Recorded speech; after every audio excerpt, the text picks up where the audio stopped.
TOK essay titles for May 2025. Students, they leaked. I got them.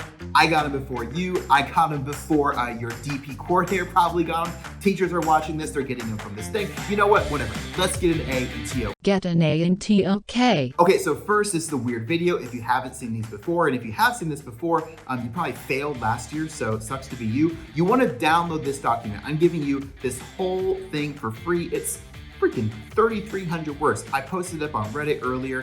So you want to download this document and go through it with me.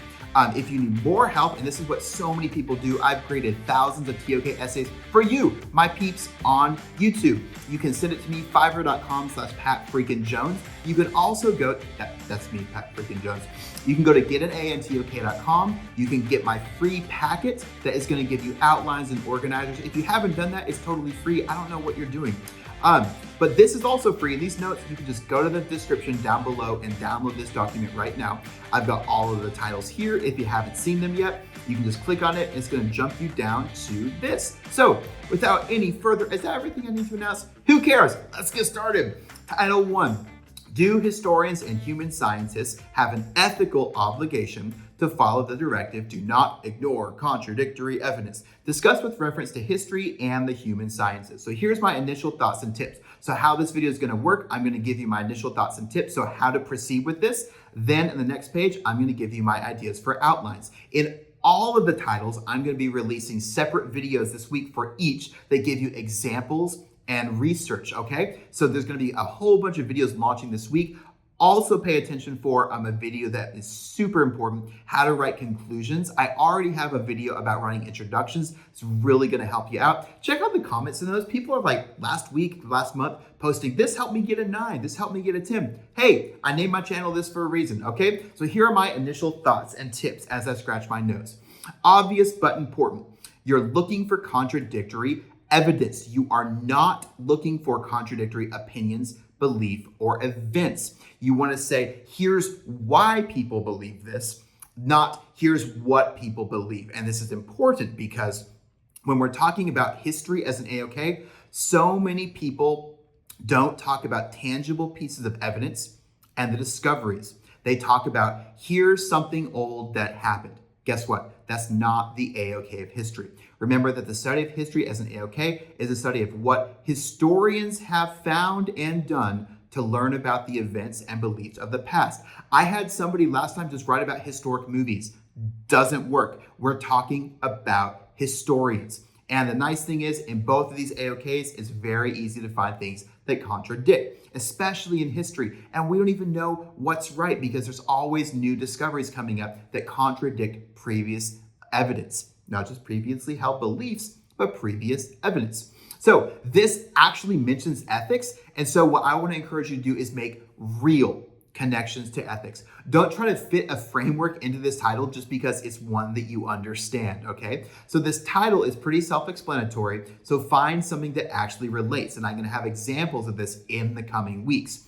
Most students are gonna find 2 times when it was okay to ignore contradictory evidence, and 2 times when it was not okay. Try to go beyond what most people are gonna do by answering the following.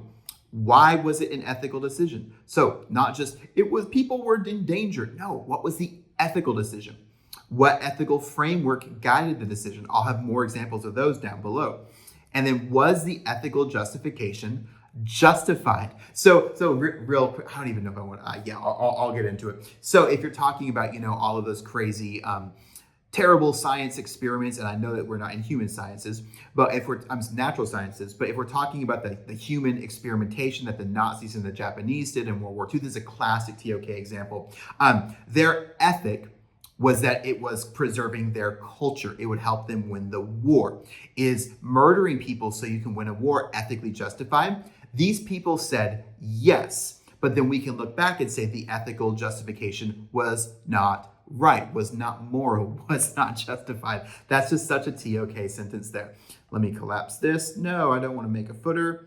Okay, a subpar example will just say everything ended up okay when somebody acknowledged contradictory evidence. That's not what the title is asking. It's talking about the ethical reasons for doing so. Just saying that, for example, someone didn't die, so it's okay, that's not really what you're being asked. So with that said, now that I've talked about ethics for 10 minutes, don't go overboard on ethics. The focus on this paper is how scientists and historians approach contradictory evidence and then their justifications for doing so. Remember when we're talking about ethics, ethics equals what one ought to do. And remember the difference between ethics and morals. Morals are a personal belief. Ethics exists outside of us. So there are political ethics. There are journalism ethics. There are religious ethics. And all of these things can sometimes be different depending on what social sphere we're in. Okay, let's look at some ideas for outlines. This is a classic yes or no title. It's okay to do that, and most students will. They'll say yes, then 2 examples, then no, then 2 examples. Or they'll say A-OK, yes, no, and then A-OK 2, yes, no. But to be more effective and to score higher, frame each answer with a because statement. Now, I'm not going to read all of this, but I'm saying yes, they do, because. Yes, they do, because. And I want to make sure... these are human science. I sometimes forget what I'm talking about, human and natural sciences. So think about these examples, and you can just steal this idea and find evidence that works in here. That's totally fine. But just saying yes and no will get you a score of a 4 or 5. You will pass. You will go to a mediocre university and have a great life living at McDonald's, okay? So if you add that because at the end, you are going to go to Harvard and make a lot of money, and you can start on your own YouTube channel someday, okay? So just make sure you do that because statement. Here's another example. Look for outliers and challenge your own opinions, the things that you bring up. Yes, historians do have the ethical obligation, but in this one case in time, it was okay not to, because. So it's very good to argue with yourself in a TOK essay. You want to look at multiple perspectives, and even when you have an example that proves one thing, you can then bring up why it might be wrong if you said it was right before. Arguing with everything is the hallmark of a top score. Now check this out. An alternative outline could be organized by ethical framework. Each of these could constitute half of your paper. So if you wanted to focus on how each AOK demonstrated somebody making an ethical decision following Kantian ethics, that could totally work. You could think about historical ethics in those communities. That's what I talked about with Nazi Germany and the Empire of Japan. You could think about how specific scientific communities in today's world have a very specific set of ethics. And you could talk about how those work and how they don't work. So you could organize not by yes and no, but instead by different ethical frameworks. I'll have examples in the next week. Let's look at title number 2. Is our most revered knowledge more fragile than we assume it to be? Another yes or no question. Okay, this is super interesting because it requires talking about the arts, which I didn't expect at first. As with all TOK essay titles that focus on the arts, make sure you're not talking about artistic knowledge. Make sure you are talking about artistic knowledge, not artistic works. There's a huge difference here. So I just read something talking about Starry Night. Super cool, Starry Night's beautiful, but what is the knowledge being conveyed there? I'm not really sure. I'm open to it, but you gotta tell me what it is. So just talking about an art piece that you like isn't gonna really help you talk about artistic knowledge in the whole AOK. It is vital to show someone making the assumption that a revered piece of knowledge is robust or not fragile. So much evidence that I see is gonna just talk about revered knowledge being fragile, and that's it. Make sure that you focus on people assuming that it's strong and robust. Then what happened? Did they follow something knowing that it's worked before and then it failed in a certain time? That was an assumption that it was strong. You can then ask, how was the assumption being made? Why was it being made? I just made my face darker. That was an assumption. Just kidding. Then give examples that show both sides. Time when it was more fragile and times when it was not. Now, with that being said, I'm going to hit this here, but this is applicable for every single TOK essay title that I'm looking at. I should put like a flag on this in the description down below. This title specifically is going to be inundated with the classic TOK examples that you, where's my camera? Right there that you want to avoid. I read so many angsty teenagers writing about Galileo and the Catholic Church. Yes, the Catholic Church blew it, but you know what? I've read this so many times, I just assumed that you didn't research just because you wanted to pull this out because you're angry with God. That's cool, but research something else. So many people talk about flat, round Earth, creationism versus evolution. And this is one that's coming up all the time now. Supply side economics versus Keynesian economics. Cool, I love it. But that's like the first thing you learn in economics. It's saying, hey, I didn't really want to research, so hey, take my first day of work. So just searching for things that were proven wrong or fragile is not enough.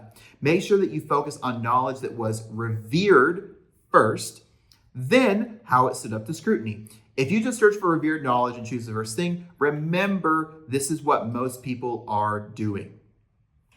Okay, last thing, think about knowledge that is revered and was our most revered. This is kind of my cool tip here. I really like this. While this title is obviously asking about things in the past and how they stood up to scrutiny and evidence, what about today's revered knowledge? I really like this idea. Check this out below in the outline ideas. I hope you're following with me on this.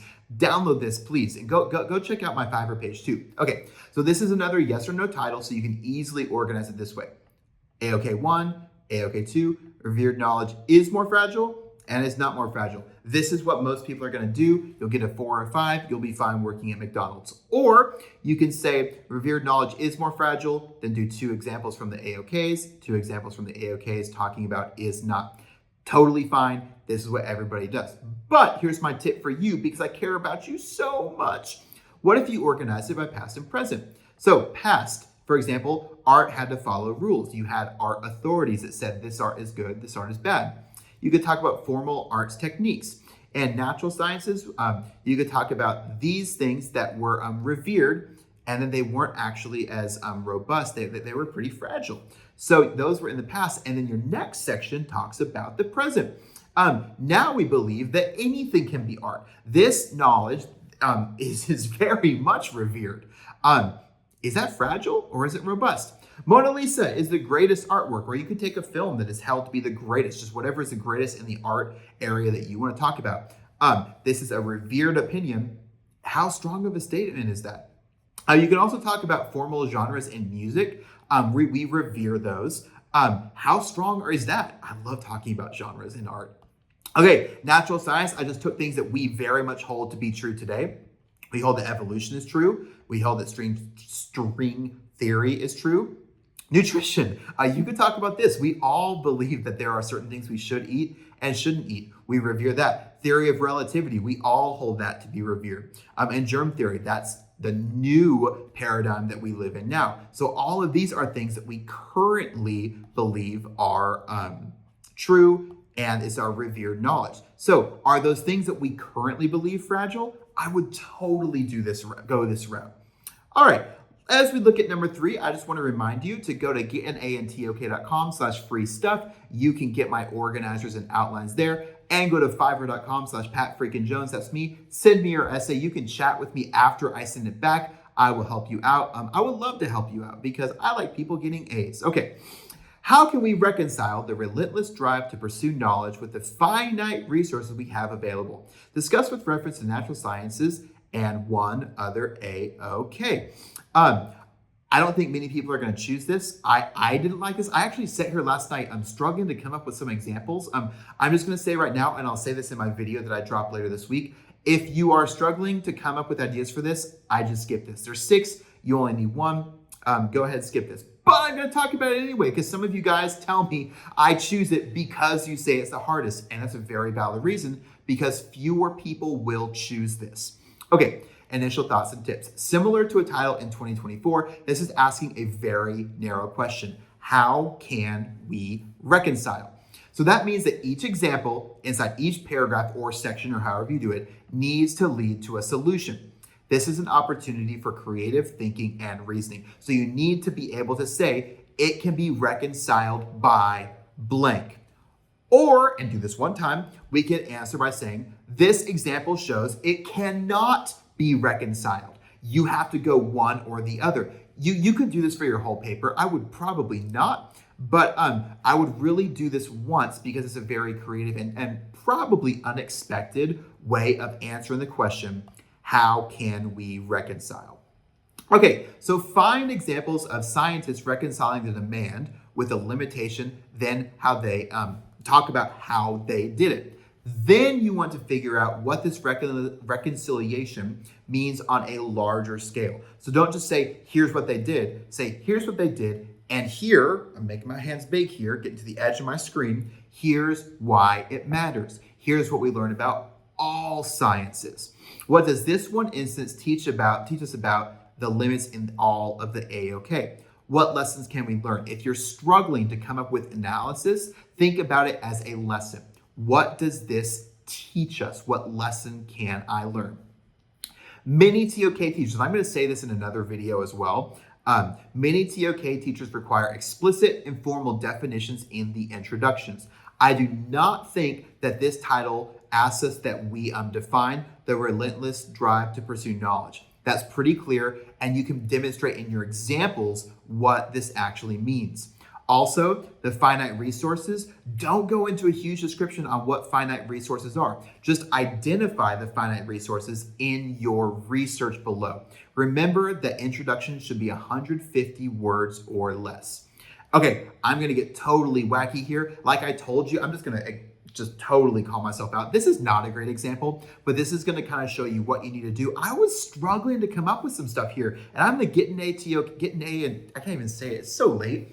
Get an A in TOK guy. Someone on Reddit called me the king. Hey, I appreciate you. That just made me feel really good. Okay, so Rembrandt, an example of reconciling the drive to pursue knowledge with the finite resources we have. Rembrandt is my favorite painter, and he was a terrible manager of his money, a finite resource. Later in his life, he filed for bankruptcy, which could be seen as a limit of his resources. And in order to keep himself afloat, he focused on commissioned portraits paid for by private customers, okay? So similarly, in the Renaissance, a lot of money came from commissioned arts from the Catholic Church. You know, like the whole Sistine Chapel thing. Yeah, Michelangelo got paid to do that. They desired to provide artistic representation of their religious knowledge, and the artists found it lucrative to do so. So there was all these people wanting to create religious knowledge through art, but the artists had a limit of finite resources. So they took advantage of that. So we might say artists reconcile the demand by not just creating art for themselves, but also by taking on private orders and commissions. This is one answer or one way of reconciling the two sides. Okay, outline the ideas. Here's what most people are gonna do. There aren't many similar thematic ideas to organize around, so most people are gonna do this one, but you're not. Taking an idea from title number 2, you could talk about different eras. So here's how people reconciled these finite resources that we don't really worry about anymore, but here's the finite resources in our area. Now, if you do this, one cool thing that you can do would be to talk about a comparison and a contrast. So what can we learn about the lack of resources and how we approach it? That's what I would do in the in the conclusion. And one of the things I'm doing more and more is saying if we want to have a compare and contrast, do that in the conclusion and let that lead you to your final conclusion. So based on this, and this, I conclude this brand new piece of knowledge. Holy crap, it's like 19 minutes on my phone right now. This is nuts. Let's go to title number 4. We're halfway done. Let's take a drink. I got nothing. Okay. Do the ever-improving tools, interesting phrase right here, ever-improving tools of an area of knowledge always, you know what? I'm just going to underline that. It's not by the IB, it's by this guy. Result in improved knowledge. Whoa. I'm at a Hyatt hotel right now. Nice. Okay. Initial thoughts and tips. This is the easy one that 50% of y'all will choose. I'm saying it's easy, and when I say it's easy, everyone chooses it. This is the easy one. Remember, I got you, my kids. It's easy to find a time when new technology did not lead to improved knowledge. But here's the deal. The key word is always, and the IB always does this at least once every year. Clearly, the answer to this title is no, not always. There's nothing always in TOK ever. So you'll want to clearly answer that. So if not always, then what? Often, sometimes, rarely, usually, only in this AOK, only in this time frame. What? So remember, you need to answer the title. It's not going to be yes. So you need to figure out what it's going to be. Now, you want to clearly identify the new or improved tool in each example. I'm going to get to that phrase in just a second. This would be an interesting approach in art. Think about improved cameras in photography and film. Think about digital technologies in music. Though they're creating new kinds of creative works, are we seeing an improvement in knowledge production and sharing? I'm not so sure. If you think about new and improved tools in the AOK of history, though, I think you may come to the conclusion that the answer is nearly always. If you think about how technological tools, I just saw this yesterday in a TOK exhibition, we can digitally unroll scrolls. We can look inside of tombs and learn about things without touching them. How could the answer not be yes? So maybe in art, no. In history, yes. Thinking about the human sciences, the word tools can be defined a lot more creatively, I would say intangibly. An economic model, for example, can be a tool. So can a new method of learning about undiscovered people groups. An interview is a tool. A tool that a human scientist doesn't have, a tool to a human scientist doesn't have to be a tangible object, but rather something more like an author using a device or a tool, like foreshadowing. So for an artist, foreshadowing is a tool of communicating knowledge. So be really creative in how you define tools here. These are all tools, blah, blah, blah, blah, blah. Here's the thing I really like. That was my last thought, and it kind of caused me to think about this differently. Remember that the title does not talk about new tools. It talks about improved tools. So you don't just have to look at technology, for example, that is brand new. Just look for an improvement and find the correlation between improvement and knowledge. Really interesting there. Let's look at the outlines. I suggest quickly answering no in the introduction. Totally fine. One of my introduction tips, and I'll put the link for the introduction video at the bottom here. One of my tips is just in the first sentence of your essay, giving your answer. I would totally do it here. It does not always. And then elaborate. The answer is not always, so then you can come up with different sections of your essay that offer different answers. So section 1, 2 times in which it did, 2 times in which it did not. And remember, that's the basic, that's the standard, that's the I'm gonna go to Washington State University and major in working at McDonald's. So just the one example in section 2, right here, just this, proves the answer is not always. So what does that mean? Can we say no, but usually yes, most of the time? End with a commentary and synthesis. That means taking new things and coming up with new knowledge of the relationship between knowledge production and tools. If a tool improves, what do we need to do to make sure knowledge also improves? When I was typing this, and this is just really my stream of conscious notes that I came up with as soon as I got the leaked titles, my example number 1 could be there's no correlation between improved tools and knowledge. Could be some. And then you could say an improved tool created groundbreaking knowledge. But then you can also say an improved tool hindered the AOK and was not helpful. There's many different ways of looking at this, even though the title is really just yes or no. So if you're going to say yes and, yes because, no and, no but, no because. We got to add that in there to score highly. I'm going to lose my voice tonight. This is crazy, but I'm so excited for you guys. I'm excited. This is my favorite day of the year. No, it's not. I get to make a video to help all of you guys. I'm so excited. Fiverr.com says Pat freaking Jones. Title number 5. To what extent do you agree with the claim all models are, I hate this one, all models are wrong, but some are useful? This is interesting because we've got all there, but we've also got to what extent. This is going to get kind of tricky.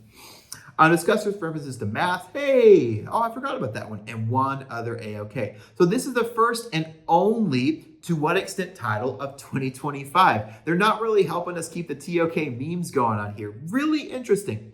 The most important and most missed part of scoring well in a to what extent title is to actually address the extent. Some examples: to no extent, to a high extent, to some extent. So you're going to say, I agree to this extent. You must mention the extent. When I read this paper, what I do is I search for the word extent. You must be saying how much you agree with it.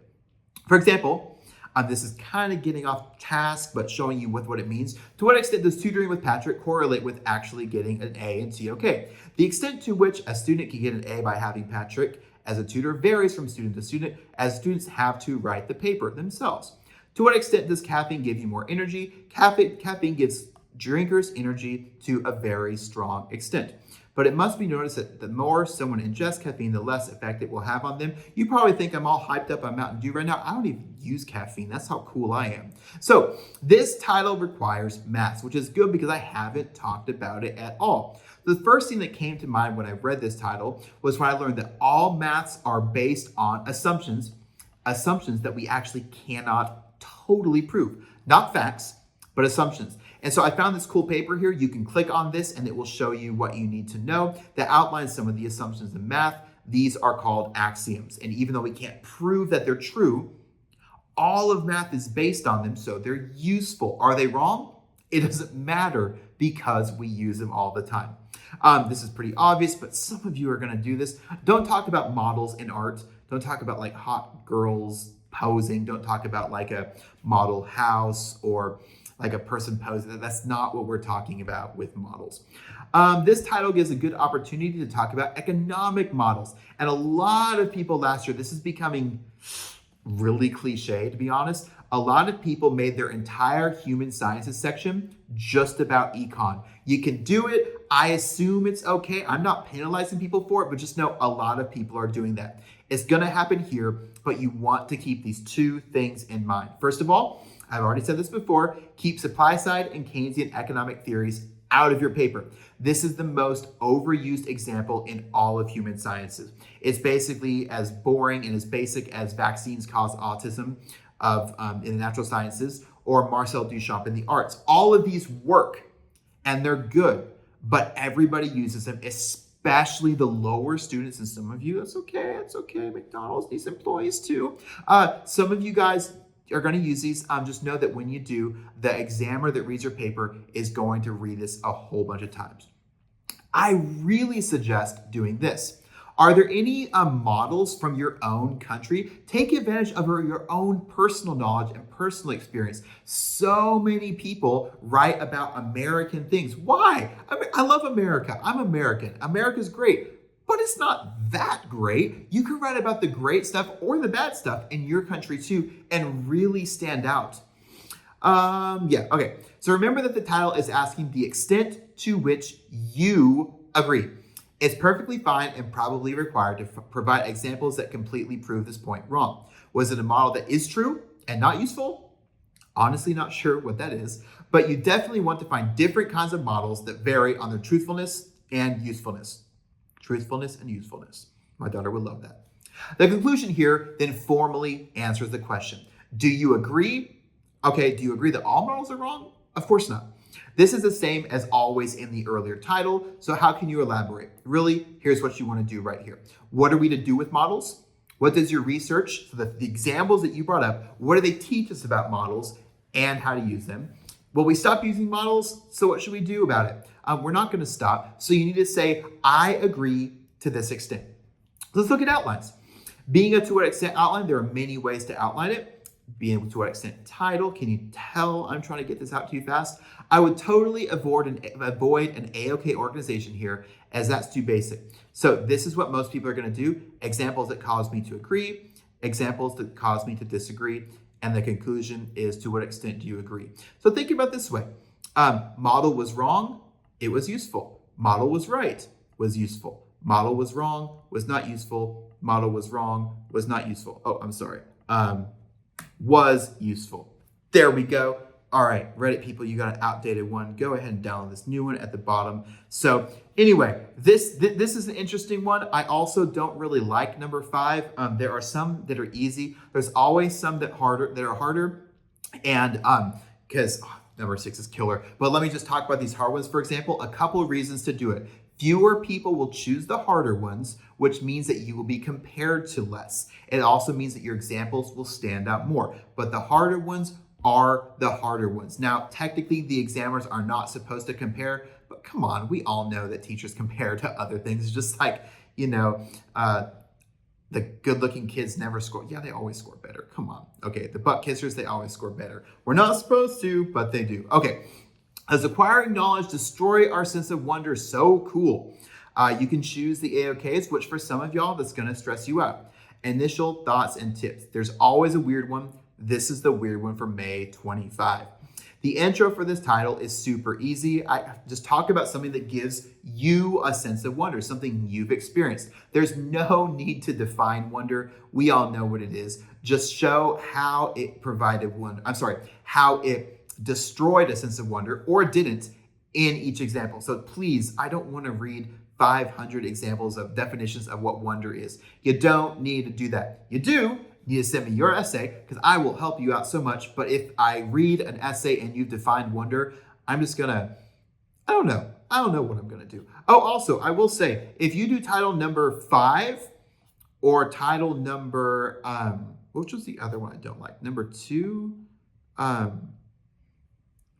Yeah, or title number 3. If you do 5 or 3 and you want to send me your essay, I will mention this video and I'll give you 10% off, okay? Because you're trying to kick butt there, and I appreciate that. I respect you for choosing the hard ones. Okay, so yeah, don't define wonder. The challenging part of this title will be finding research and examples that clearly demonstrate our sense of wonder. So a top paper will show how others experience wonder. A mediocre paper is just going to tell the examiners, I'm an examiner, will tell them this had wonder, this destroyed wonder. Well, we need to know how that happened. So tangible examples are much more important than a generalized statement using just believe me as your justification. You need to tell me how wonder was destroyed or was not. This title is asking us to think about the effects of acquiring knowledge. If, for example, acquiring a piece of knowledge does destroy our sense of wonder, then what is the wonder replaced with? Wonder is replaced by certainty, more knowledge, more questions, more answers. As I'll say in the outline section, go past the simple yes or no, yes and, yes but, no because, and think about the effects and implications of what happens when we acquire knowledge. That's your analytical lesson. That's my favorite phrase. Another way to interpret the title and something related to the destruction of the sense of wonder is that it might not necessarily be bad to destroy our sense of wonder. Wonder, we would say, is inherently a good word. Wonder is good. But what if our wonder regarding something mysterious is replaced with knowledge that creates certainty? That's kind of what I said just above. Wonder could be connected to a lack of knowledge. Wonder could be connected to mystery or ignorance. So when wonder is destroyed, could we be better off? I actually think so. Similar to what I've said about other titles, I would not define wonder. Did I already say it? That's obvious. I was so tired when I wrote this. Yeah. Oh, yeah. Okay. So anyway, I already said that and went off on my pedestal there. Don't define wonder. Outlines. This is yes or no title, so most people will just give a basic answer to this, yes and no. This is the McDonald's answer right here. But this is simple, which is a descriptor of a C or D. Instead, let's go with the yes and, the no but, or the no because, in order to think about the implications and the effects of evidence that we answer. That is so important. Implications is so important. So here's some examples right here. Yes, and destroying our sense of wonder is necessary. So we're saying yes, it's okay, and then we can just follow it with yes, it's not okay, or yes, it happens and it shouldn't happen, because we should always feel senses of wonder. So start with an answer. Is a yes or no question, so you'll start there, but go further by thinking about the cause and effect. Oh my gosh, I'm gonna drop dead. Guys, when you're looking at this, I really hope this helped you out. I really love the comments. Leave a comment, get all of my resources, and if you're still watching, when you get your grade back, if you got a good score, comment. If you failed, don't comment, because I don't want to know. I'll cry at night. I hope that TOK sucks a little bit less than it did 35 minutes ago. I will see you in my next videos coming out all week. Thanks, guys. Bye.